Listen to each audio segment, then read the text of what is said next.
And may I just say, my Dandavat Pranam to Priyanana. We love Priyanana. Sorry. Srila Sridhar Maharaj says that the material world forcefully takes you from the real inner vision and makes you establish this connection with the external, bahirmukha. Try to avoid it, to distance yourself from it. Neti, neti, neti. Could you please extend on this bahirmukha expression and advise how to follow Srila Sridhar Maharaj's instruction? Wow, it's such a great question. Can you post that in the chat? Yes. So I can... Jai. You just recap it a little bit. Yeah. So she's saying, Guru Maharaj is saying that there's our consciousness is captured, and he uses the word forcefully, by this external conception, which is called bahirmukha, or in the words of Bhaktivinoda Thakur, it's bahiranga. Bahir means outer, right? And this has grabbed us, and now we can't see actually anything from the proper perspective. And this breakdown of our vision is referred to again and again in the poetry of the Vaishnavas and also the shlokas that we sing. For example, every day we're saying Om Ajnanatirmirandhasya Jnananjana Shalakaya Chakshurmilitam Yena Tasmai Shri Gurave Namah. And that entire verse is about vision.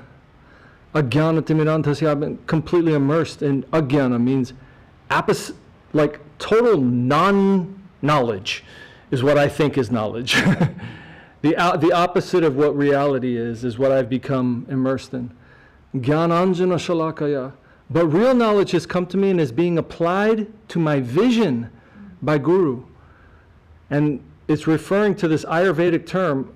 Anjana means this ointment, this salve that you put on your eyes if you have a cataract. And the applicator of the salve is called a shalaka.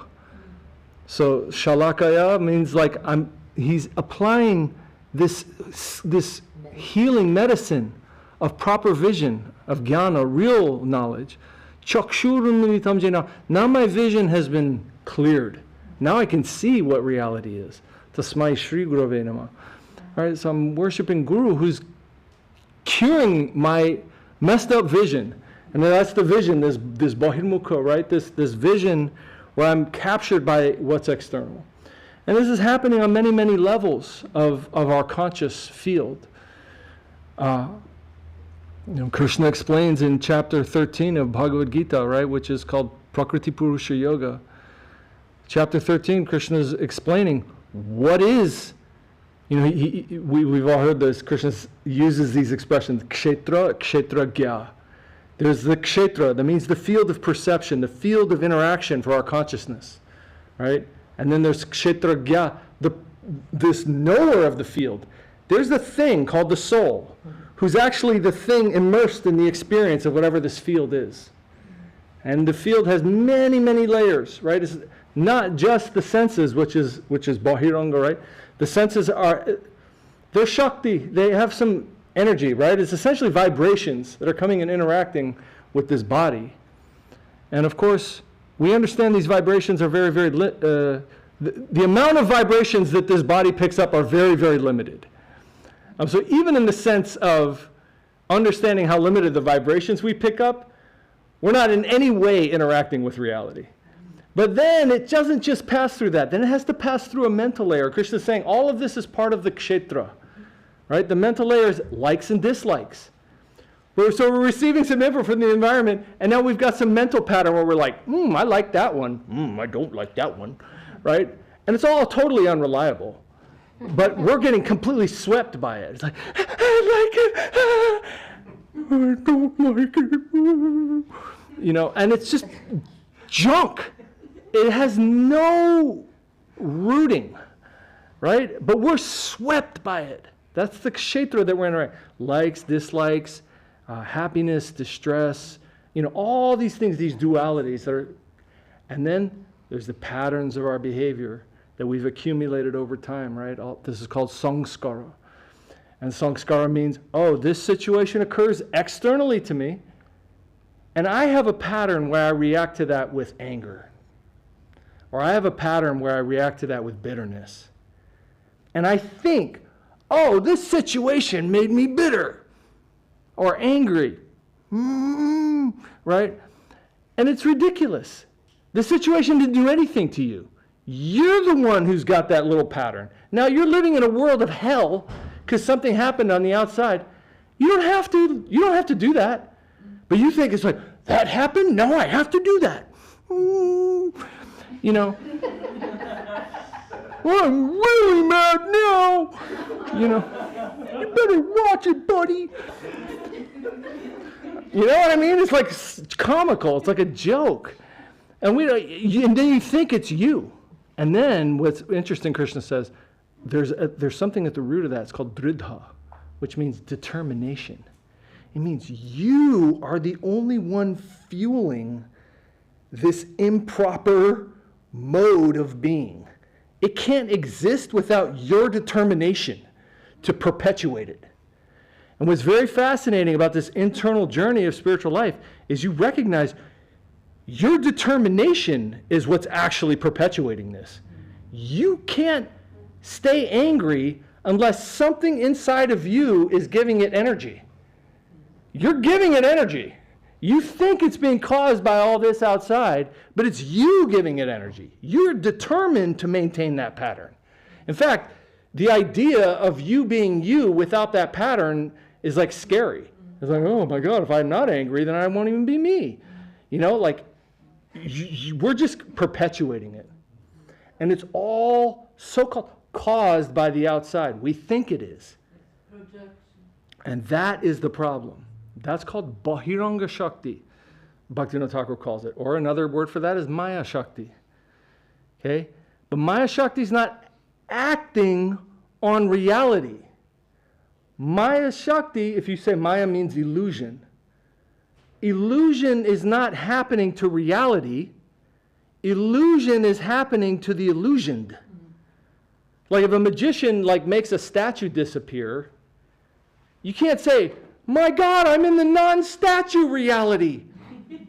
No, you're illusioned. That's what happened. It didn't happen to reality, it happened to you. And so this false idea that I'm in the wrong place and I need to go over here so I can be in the right place. No, you're in the wrong conscious place. And you need to switch your conscious place. So the journey is a conscious journey. It's not a journey where you have to change your geography, right? It's not a journey where you're like, I'm in the fake world. I need to go over here to the real world where I'm happy. You know, right? But sometimes we think like that. Why? Because we're in external consciousness. We still, even when we approach our spiritual life, we think in external consciousness. External consciousness means what's outside of me dictates how I feel. Right? That's called Bahiranga Shakti. Now you're grabbed.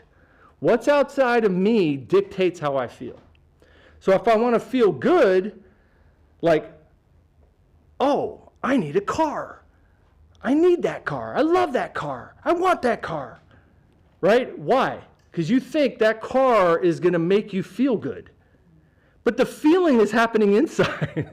It's not because of the car. And the feeling can exist whether the car is there or not. Because Krishna is Akhila Rasamrita Murti. Krishna is the ocean of all feeling. And if you can start to understand that the ocean of all the feeling that you're looking for is Krishna and not the objects of the world, now you're moving into what's called Swarupa Shakti or Antaranga Shakti, right? Now you're moving internally. Now you're moving toward reality.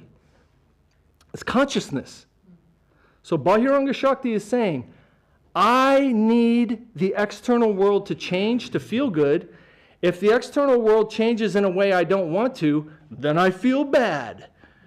And it better not happen like this or I'm going to be mad, you know, or whatever, right? Like that whole thing is junk. But you will be captured by it and you can be captured by it for interminable lifetimes. Right? You have to move internally. So this is the brilliance of Mahaprabhu. Mahaprabhu is coming and saying Śaraṇāgati is the cure to this. And Śaraṇāgati is the most effective, efficient way to practice a spiritual movement. Because he's saying something very, very profound. And I'll just pull back from that. So we're going to say what Mahaprabhu is saying, you need to connect with the absolute highest basis of reality at all times. There are many other paths which are saying something a little more shallow. And not to say this in a judgmental way, because all of these are authentic objectives in the conscious world, right? You can go do all these things. But what the Vedas have laid out is there's a world of material experience that you can become captured by, right? That Bahiranga Shakti. Where we are right now in this particular body, in the Vedic view of the universe, again, remember, the universe is populated by Mahavishnu. He is the one who's perpetuating the existence of all these vibrations. All these vibrations are vibrating. Even the scientists right now, if you ask a scientist, like, what the heck is energy? They'll be like, that's a good question. Because like the whole universe is vibrating. It's like, well, where'd that come from? Well, you see, there was this like infinitely small thing, and then it kind of went. See, that's what happened. And it's like, really? That seems. How do you know that happened? It just did, buddy. Okay? You know what I mean? It's like, okay, really? For real? Okay. Why does it have so much energy? Because it was a lot of energy and it banged, okay? And it would just freaking banged, all right? And you're like, okay, all right. Okay. But the world is full of energy. And that's called Shakti. And that's Krishna Shakti. Everything is Krishna Shakti. And Mahaprabhu was saying, at the basis of everything is Radha Krishna Lila. And in Śaraṇāgati, you connect to that at every moment. Mahaprabhu is saying, don't go through all these layers. And all these layers is a lot of layers. Because just within this universe is Bhur, what do we know? Bhur, Bhuva, Svaha, Mahar, Jana, Tapa, Satya.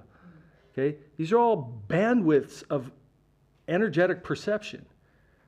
And we live in Bhuloka, is what we're told, right? So Bhuloka, but then we can imagine, Bhuloka means you have perception of a certain range of energies in your body. But Bhuloka means what?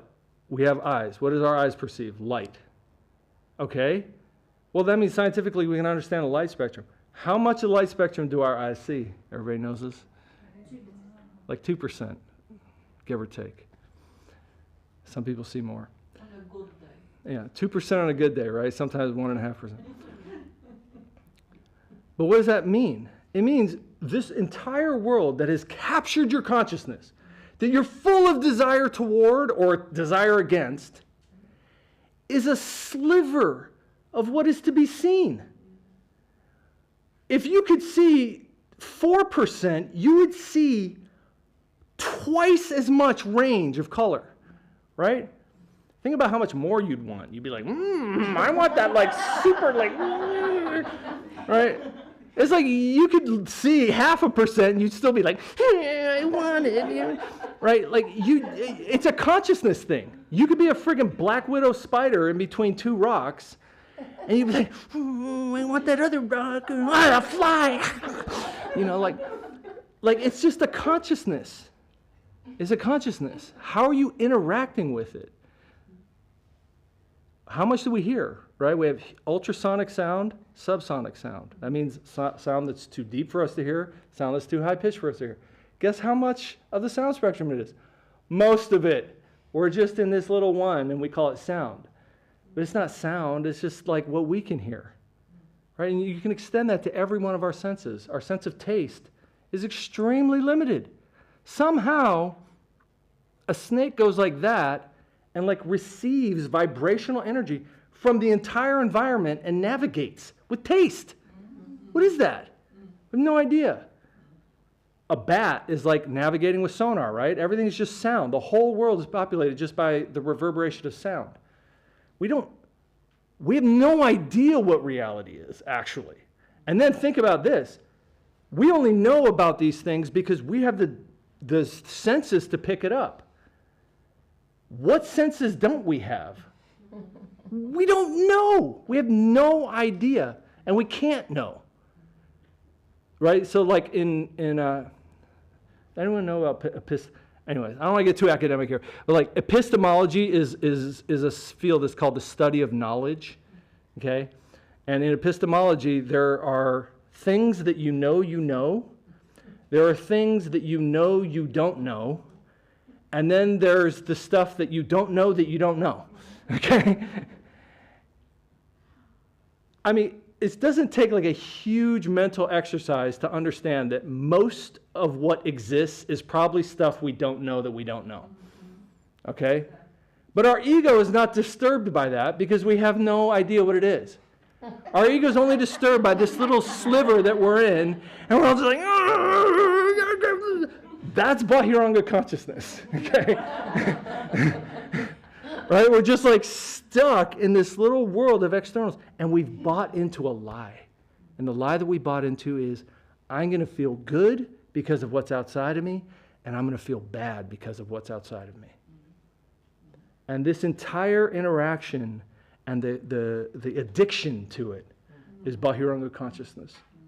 So Mahaprabhu's cure for this is Śaraṇāgati. Śaraṇāgati means, Guru Maharaj would say, go straight to the center. Right? Yes. And so many teachers will say, no. You have to go through Bhur, then Bhuvaha. Right? Some subtle body, like the ghosts and all those kinds of things, right? There's a pranic body, right? You have to go through that. Then you have to go to Swaha, which is the heavenly plane, the demigods, all the kind of thing. Then more, tapasvis, the Mahar plane, and the more subtle planes of broader experience that are gained by yoga, by, you could say, physical yoga, the tapasya. And then, you go to the plane of Satya, which is, you could say the quantum root of the universe that we're in, Lord Brahma's plane, Satya, where, time personified is in the court of Lord Brahma. Like all these fundamental forces are like there at the top of the plane of Satya. But that's all within one Brahmanda. And Mahavishnu is sitting there and there's like, infinite Brahmandas coming out of him with infinite sets of possibilities. The multiverse. Right, so then that's one thing. Then at the edge of the conscious plane, the abscissa is, Guru Maharaj says, the plane of the Buddhist ideal, nirvana, which is called prakriti nirvana. Prakriti nirvana is attained by someone who is afflicted with mukti consciousness. They felt the pain of existence. If you read the Buddhist philosophy, it's like, hey, let me tell you something. Life is pain, okay? There might be a few little pieces of pleasures thrown in here and there, but this whole thing in the end is pain, and you need to stop it. Nirvana means extinguishment, and that's a plane. So at the edge of the matter universe is prakriti nirvana. Then there's something a little bit deeper, which you might say is the Mayavad plane, which is Brahman. That there's underneath everything is divine energy, but it's unified. And there's no diversity. Actually, everything is one thing, and you have to just perceive the light, right? And that is Brahman, and you will be peaceful. And now this is getting into how Guru Maharaj is laying out these conscious goals. You can go to Brahman, right? You can go to Prakriti Nirvana. In fact, when Advaitacharya wanted to make Mahaprabhu very angry, that's exactly what he started saying, right? Because then after Brahman is Shiva Loka. And then from Shiva Loka is Vaikuntha. Vaikuntha means? No limit. No limit. Kunta means limit. Vaikuntha means no limit. All these limitations are false. It's all Maya. Actually, everything is possible by the grace of the Lord. And in that, the currency becomes bhava and rasa. Bhava means relationship and rasa means taste. And bhava and rasa have many layers, right? And many ways that the Lord is interacting with the devotees within the spiritual realm.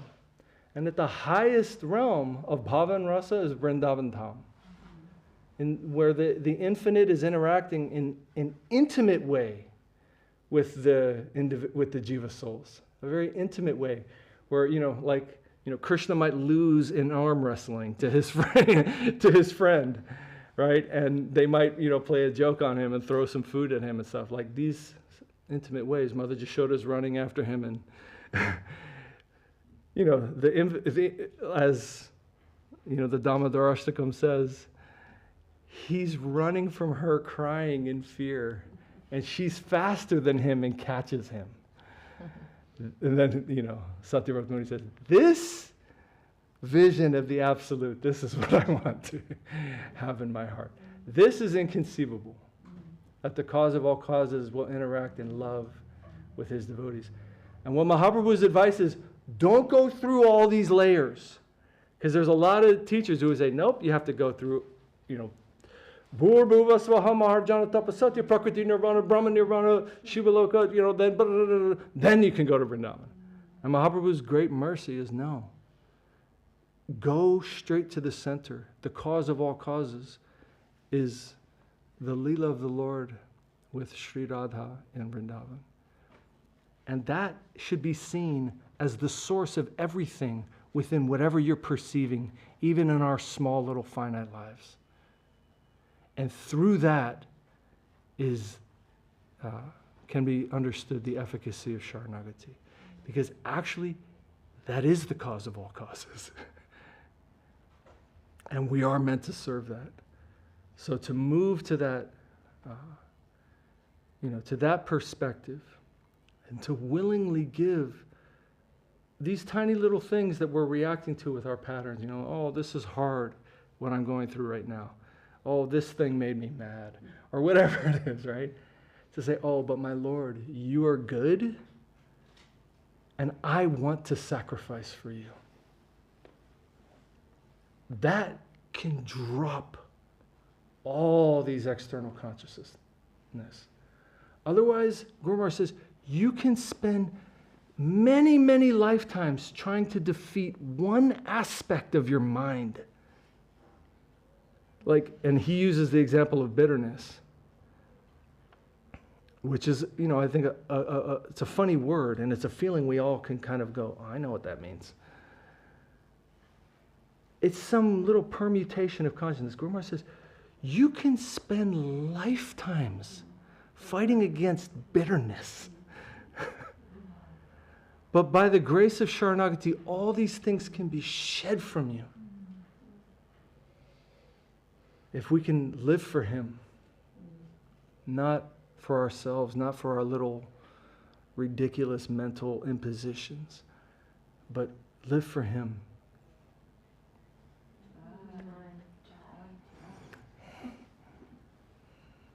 So you were saying that humility means being open to infinite possibilities. Srila Guru Maharaj is saying this. And bearing in mind that, in this process of Atma-nivedana, you were both alluding to this in separate ways, where we actually don't know who we are. We have no idea who we are to offer in some way. Can we consider that this concept of dridha, determination, is where our free will might live? I may speak to that a little bit. By the grace of Srila Govinda Maharaj, who told us to read Bhagavad Gita every Wednesday. We've been reading Bhagavad Gita like every Wednesday for 15 years. And it's actually quite amazing, by his grace, what is shown there. And I can say one of the major themes in Bhagavad Gita is Krishna is encouraging us all to be very careful about what our intention is in our existence. Society can absolutely take over your mind, and you can start chasing whatever society says is what you should be chasing. And you have these default behaviors that you don't even know where they're coming from, and they can absolutely capture your determination. And suddenly you want that thing which everybody thinks you should want, or at least what you know that if you get that thing, then everybody will think you're cool. Right? And you just are running after these things. And by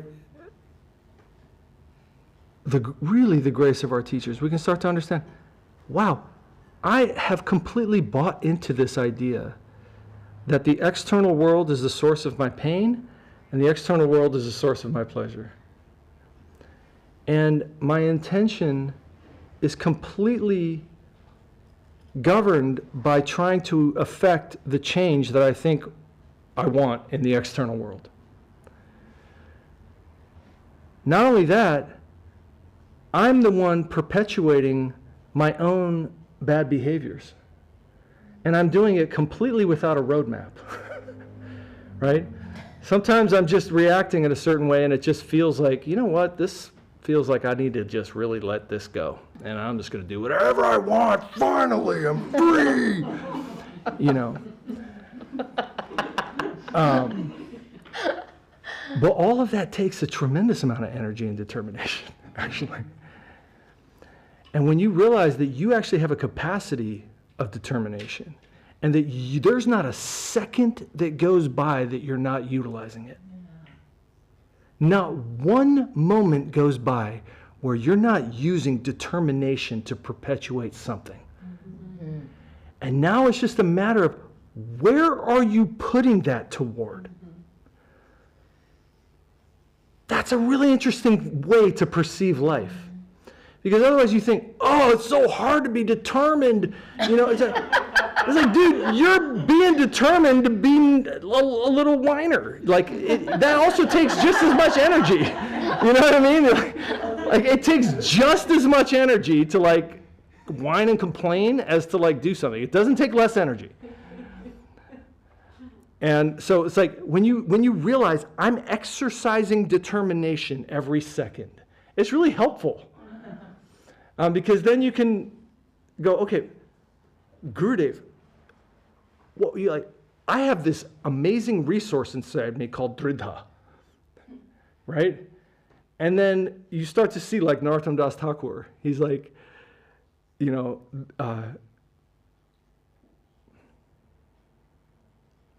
Nitai pada kamala, kotitanja shushitala, jechaya jagata jurai, hano nite bine bhai.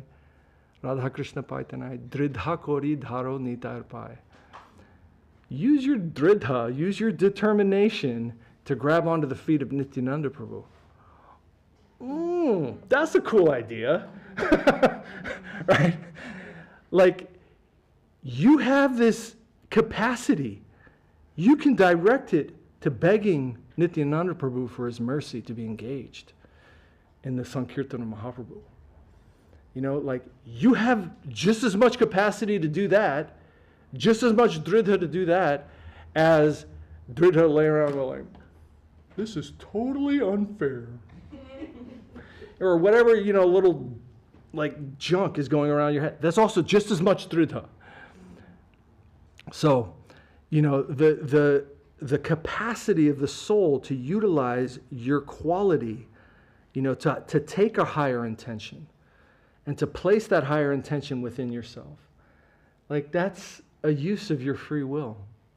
That's not instantaneous and overnight, because you have to continually reassert that consciousness. You have to reassert that intention, reassert that determination, because you're also flying in the face of your own patterns.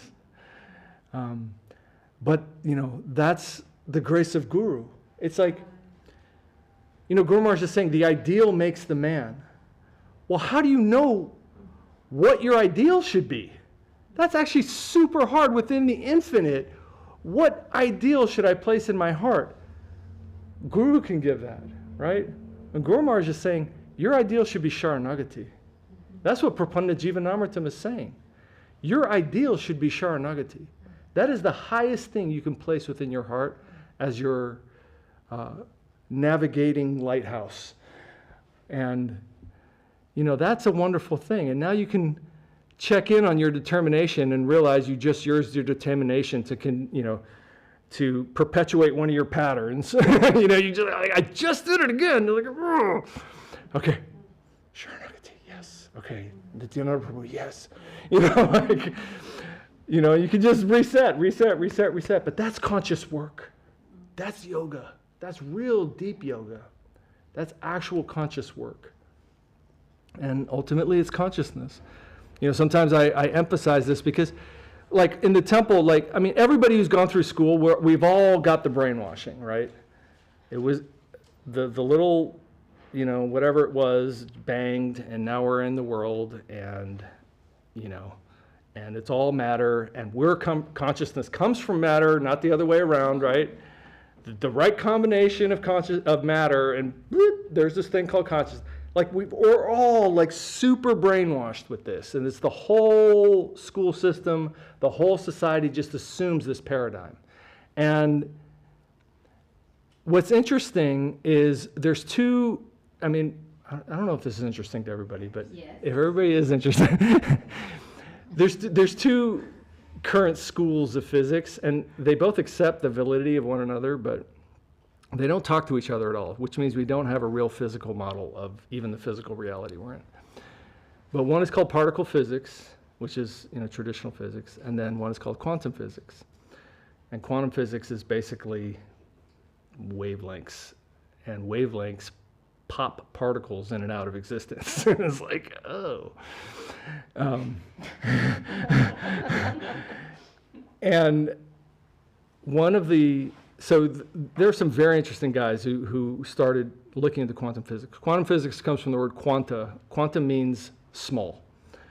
And they're trying to literally figure out what is this? What's the smallest little thing that can make up one of these things?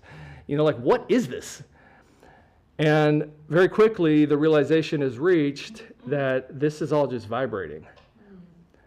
And what's really weird is that, they start doing the double slit experiment, and when there's an observer, the wave of potential actuates into a particle. And then the particle goes through one of two windows. And that particle goes through both. The particle doesn't go through both. The waves go through both. So the wave of potential is to go through both, but when you observe it, boom, it becomes a particle, and it only goes through one of them. And it's like, okay, so the potential is everything, but it actuates into something. And philosophically, there's a whole bunch of implications of that. But Max Planck was one of the original quantum researchers. And the implication that he took away is the right implication, and it's a Vedic implication. And he says it in a really good way, and I just think it's really nice to say it, because everyone who's been brainwashed in science has to understand what this guy says. Consciousness is fundamental, matter is derivative. Okay, that's the conclusion of Max Planck. Okay, so we have to understand, there's only one thing. There's consciousness. And we're on a conscious journey. And all these other things, they're secondary to consciousness. So what he's saying is, consciousness is observing, matter pops into existence. But who's the divine observer? Paramatma. That's literally described as the observer. So why is everything existing if no one's observing it? It's because somebody is observing it. Right? Anyways, there's implications beyond that. But the point is that you're on a conscious journey. You're not going anywhere. You're modifying your consciousness. And spiritual life is the modification of your consciousness on the conscious journey. And to get away from the idea of the external and to move into the world of the actual source of consciousness, Sri Krishna, right? Bhagavan Sri Krishna. That has to be the primary focus of life. And all things that come to us in life have to be seen through that perspective. They have to be. It's not just a practice. It's reality. It really is. And not only that, Guru Maharaj is saying, you exist for a reason. Like, you're not just randomly existing.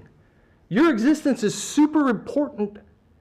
You have something to contribute to beauty.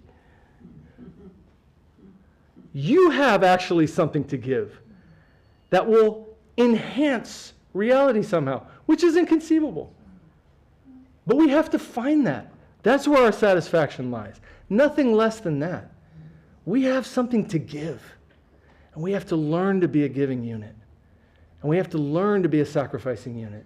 We have to desire that, want that, prioritize that, and see all things properly through that lens. And the practice of Śaraṇāgati is saying, reality wants to help me do that. My whole environment wants to help me do that. And to see things from that lens. So, as we said before, Śaraṇāgati means to act as if the cause of reality is your friend, is friendly to you. And he really is. So learn to properly interact with your life and to see Krishna as the basis and to take a sacrificing mood. Everything is for him and I am for him. And I want nothing other than that. And that type of purity of focus is the only thing that moves spiritual life. I mean, Guru Maharaj says extremely radical things here. Like, almost like hard to read radical. But that's who he is. He's a Śaraṇāgata. He's a follower of Mahaprabhu and Saraswati Thakur. And he's expressing the highest truth in the most merciful way, but very, very clearly. That we have to practice Śaraṇāgati. It is everything. And it is so sweet. Because you'll find, Guru Maharaj says, very quickly, you will find that you're surrounded by friends. It's actually the truth. Just to kind of touch on that point, that's the opposite of feeling isolated.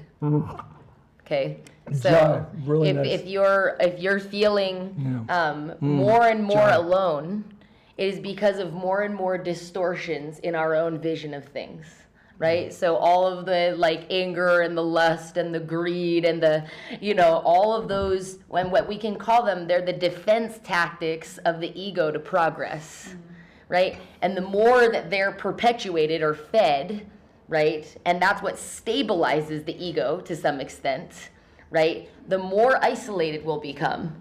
But then the exact inverse, right? And you see, right, Govindadas Kaviraj is talking about, right? We're always taking shelter of something. That's actually what jivas do, right? We don't actually have a moment. Once we're leaving that tatashta, we're always taking shelters. So he's saying, okay, if you take shelter of youth, well, anyone who's a little older knows that's a rough one. Don't even bother. Right? Take shelter of your intellect, take shelter of power, take shelter of money, take shelter of your family, all these kinds of things. They're all what? Kamala Dalajala, right? And then the distortions are your suspicion of reality is so high, you don't trust actually that the Lord's going to take care of you. So then you're saying, well, then I fortify myself. But if we fortify ourselves in the external ego, then the payment, right? Everything has a payment associated with it in the world of karma. So the payment of fortifying your ego with an external thing is isolation, right? So to the extent that you're seeing things through that vision, you'll feel more and more separated from everyone. But the joyous and wonderful news is to the extent actually that you're connecting with the center, the very unusual, peculiar heart movement is that you will feel more connected actually with everyone and everything, right? And that's how you see truly these very wonderful saintly figures. You can see anyone who's trying to express the truth is putting themselves in great danger. Many times in history it's happened. Right? They are going to go and try to proclaim, hey, you want to know something? He's not ever going to be held even in this kind of wealthy structure. danger, right? Danger to the external circumstance, right? Because power is always condensing itself and dispersing itself. Many saints, what is the thing that's feeding them that they may go to great personal danger without feeling very concerned? Well, it's going to be the inverse of these endless fortifications, right? What's the example that's given of Prahlad Maharaj? His father is the most powerful person in the known universe. All forgetfulness of who is actually the source of reality has happened. Okay? They're saying in the Vishnu Purana possibly that he was ruling for like 107.5 million years. Okay? So it's like, when we're talking always remember him and never forget him, systematic forgetfulness of, through 4 yugas, they're saying he's right. And then what is Prahlad Maharaj is exemplifying, like in abject, significant danger, complete equilibrium, affection, and trust towards the very source of reality. Right? And you're going, and then through like time and space, this story is being shared over and over again. So that is and then what is the first thing Prahlad Maharaj prays? It's like so easy to see. Like if someone oppresses you, right? Like, because it says even in that kirtan, pratihingsa tyaji anya, right? Pratihingsa means return violence, which actually means revenge. And not a super helpful energetic to go by. So he's saying, if you can learn how to have an affectionate relationship with reality, like all fear goes away. And we have to contemplate and discuss these things. If I am not ruled by fear, what kind of decision would I make? If I am not living in ocean after ocean and moat after moat of fear, what type of words would I speak? And what kind of actions will come in my day? And they're saying, for those who can actually what? Surrender or become a Śaraṇāgata of the son of Nanda Maharaj, right? This is the first lines of Bhajahure-mana. What will happen? You'll become fearless, right? You won't be worried. If for a self-realized soul, what's the outer body bag has become like negligible in importance, because the journey is much more interesting than that. So you're starting to go, can I find an ideal that's much more significant than the small little desires in the small plane that I'm existing within? And within that, then there's actual affection for the people in the environment, the trees in the environment, the plants, the animals in the environment, so many things. And everything will be seen as divine providence, right? So full connection with your actual life.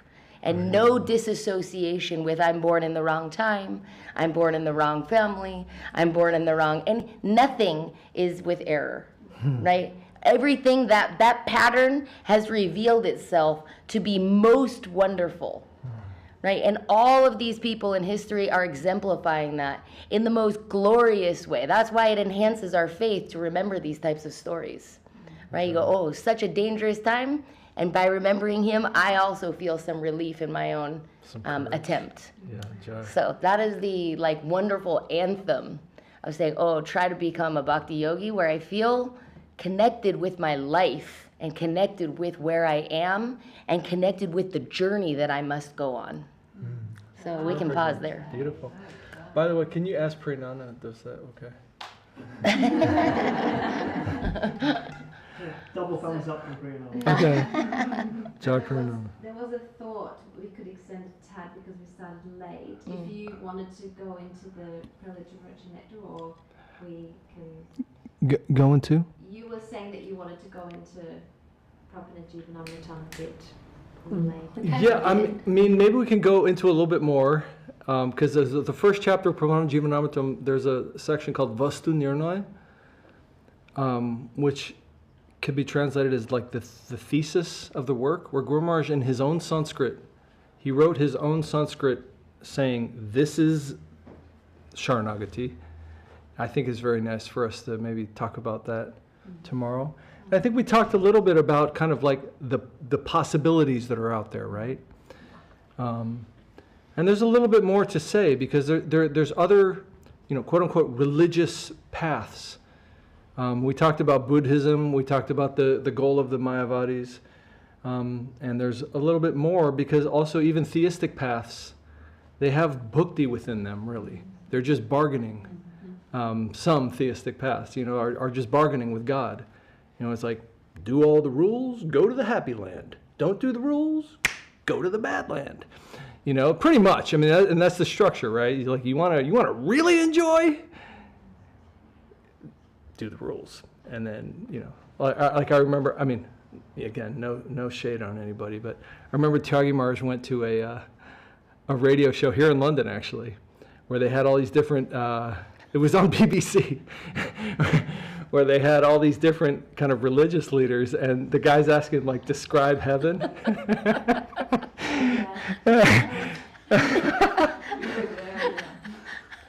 But this Muslim guy, he, with respect, he just said, heaven is where you are looking up in the sky and you see a bird and you go, I'm hungry. And the bird becomes a kebab and you eat it. And Tyagi Maharaj, like, unintentionally, but very loudly was like, Pah! And so, I mean, it's like, what's heaven? It's like the place where you really can enjoy and exploit, without repercussions and instantaneous exploitation. Right? Like, these different things are presented by different teachers just to advance someone who's in a particular mindset. And it's not to downgrade them, but you have to start seeing everything in a hierarchy. And you have to start understanding what is the currency of the hierarchy. Currency of the hierarchy is sacrifice and Śaraṇāgati, love, in other words, right? And the more, you could say, animalistic the teaching is to upgrade an animalistic consciousness, the more simple and exploitive this sort of ideal is going to be presented. But ultimately it has to refine to one of love and giving and sacrifice. Anyways, these are things that we can kind of set, because Guru Maharaj is also talking about this in the context of bhakti and mukti, right? Like, bhakti doesn't just mean I want a car in this world. It can also extend to your spiritual life, right? And you're in this bargaining relationship with God. It's like, okay, well, how many rules do you want me to do? Oh, I got to do like 35 of these. Like, okay, and then what do I get? Oh, you get, whatever, I mean, you can see it in India where they go to worship different demigods. It's like Dhanam Dehi, blah, blah, blah, all these Dehi. It's all about me. It's like, oh, where do I get that? Oh, you? How many of these do I need? Gimme. And it's like, that relationship can ruin any type of spiritual consciousness. And we have to be very careful to understand what's the conscious perspective that's behind that, and be very, wary of it, both from bhakti and mukti. Okay. I was listening to, there was a pastor. Well, it's a nice kind of thing to add on to that. He goes, I used to pray to the Lord for all the things that I thought would help me. And he goes, but then I came to this conclusion that maybe the Lord knows what I need more than I do.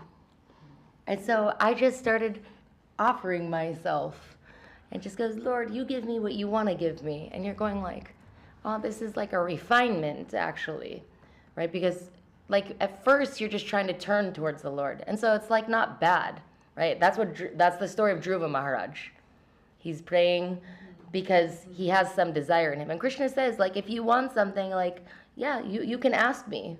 Right. But then the first moment after all of this unbelievable tapasya that happens is Dhruva Maharaj is ashamed. Right. He's just oh no, I was wanting a kingdom, was scrabbling for glass. But that's also a refinement when you finally go oh, all the things that I thought I wanted, they're pale. But that kind of realization can only come to us when we come into contact with something that's true.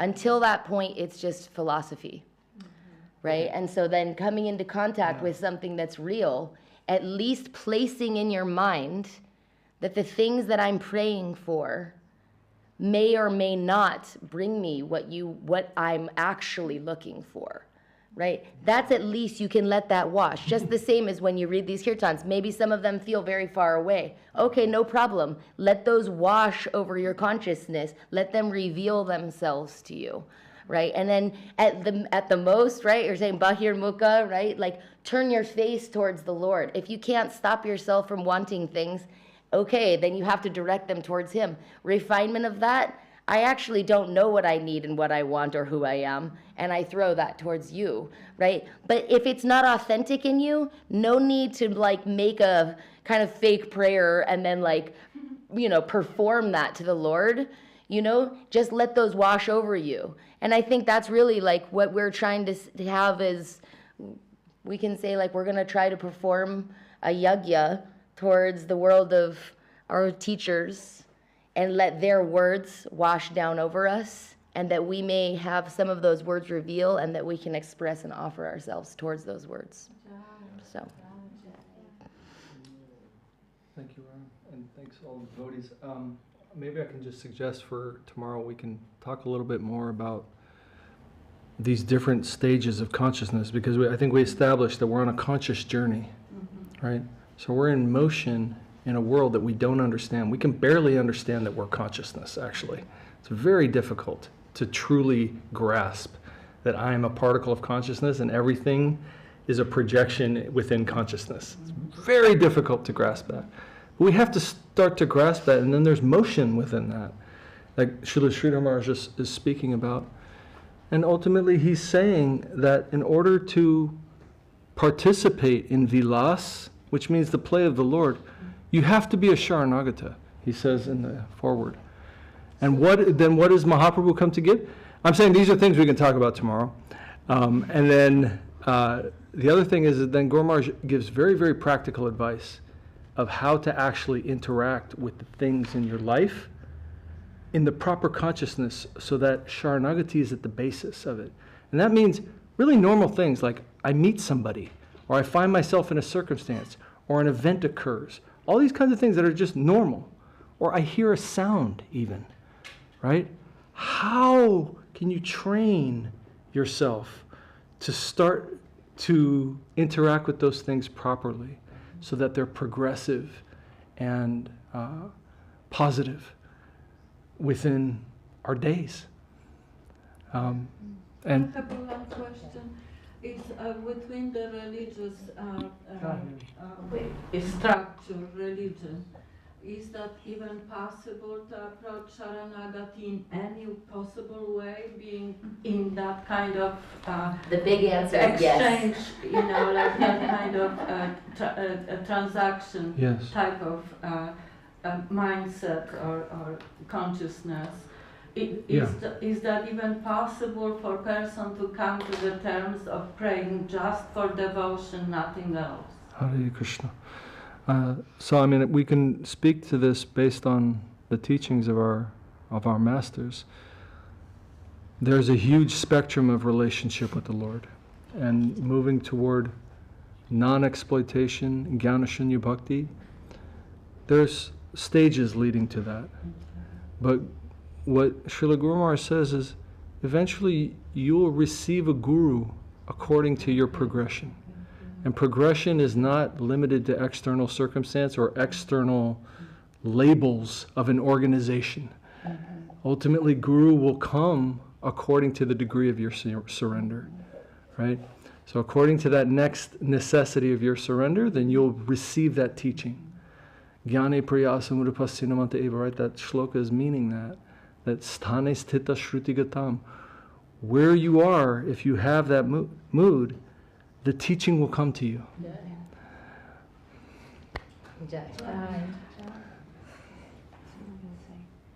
Okay, maybe Hari. Or just, yeah. Yeah. Okay? All right.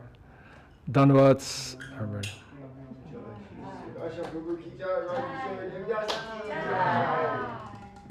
And Jai to the 53 people online today. Jaduvis. Hare Krishna. Hari Haraya Namo Krishna Yadavaya Namo Hari Haraya Namo Krishna Yadavaya Namo Yadavaya Namo Madhavaya Keshavaya Namo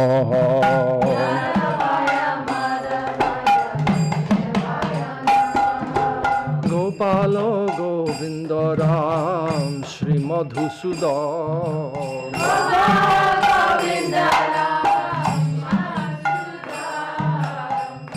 Giridhari Gopinatha Madana Mohan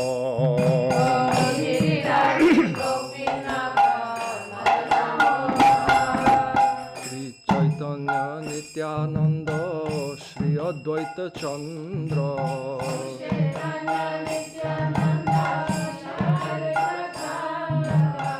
Gadadhara Shrivasadi Gaur Bhakta Vrinda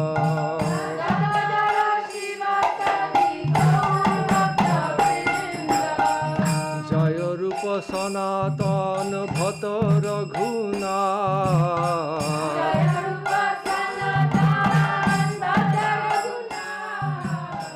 Shri Jiva Gopal Bhatta Das Raghuna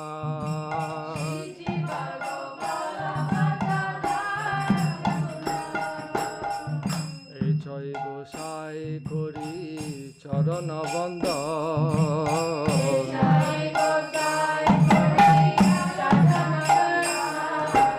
Jaha Haite Bighna Nash Abhishta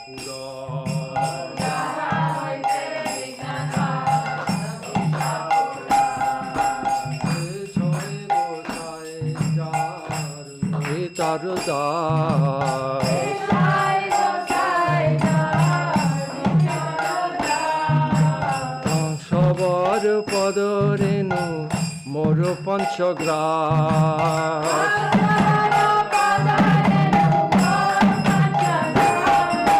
তাদের চরণ সেবী ভক্ত শোনেবার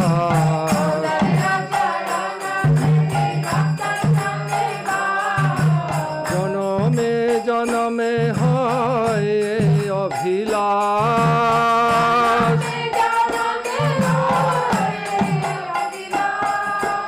এই ছয় গোসাই যবে ব্রজে কাইলবাস যবে ব্রজে কাইলবাস কৃষ্ণ নিত্য লীলা করিল প্রকাশ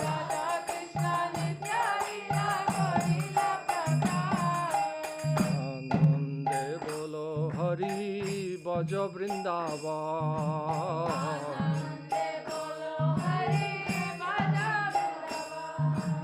শ্রী গুরু বৈষ্ণব পদে মাজাই আমার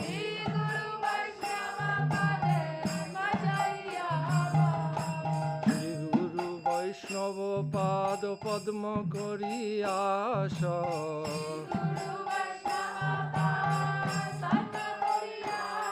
হরিনাম সংকীর্তন কহে নরোত্তম দাস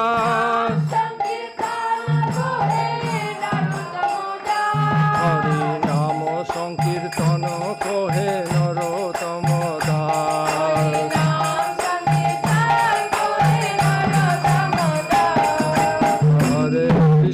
হরে কৃষ্ণ কৃষ্ণ কৃষ্ণ হরে হরে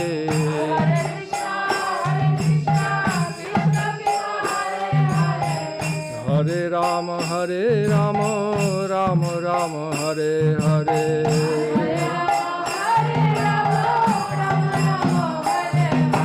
হরে কৃষ্ণ কৃষ্ণ কৃষ্ণ হরে হরে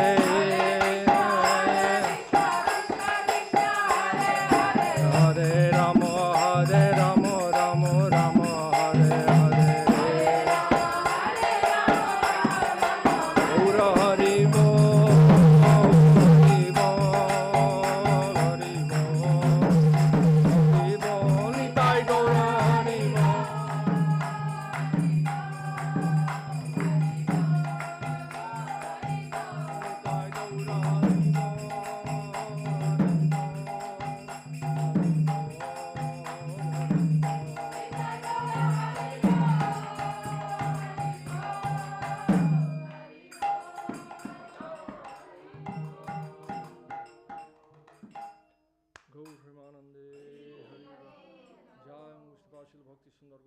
गोस्वामी महाराज की जय।